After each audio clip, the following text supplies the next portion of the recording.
बच्चों द्वारा पहला संस्करण किया गया था, जिसमें चंद्रशेखर आजाद द्वारा बताया गया था उनका नाम आजाद है और पिता का नाम स्वतंत्रता है और उनका घर जेल है। अब हम लोग दूसरा करने जा रहे हैं, जिसमें कि बताया गया है साइमन कमीशन आया था, उसका विरोध किए थे लाला लजपत राय, उनका नेतृत्व कर रहे थे। अब वो दूसरा संस्करण स्टार्ट किया जाए।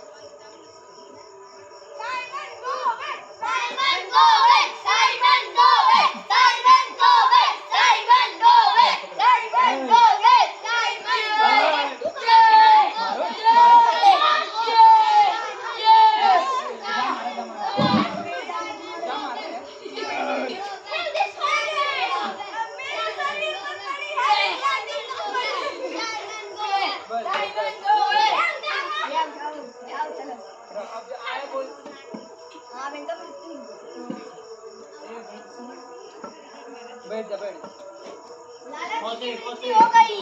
लाला की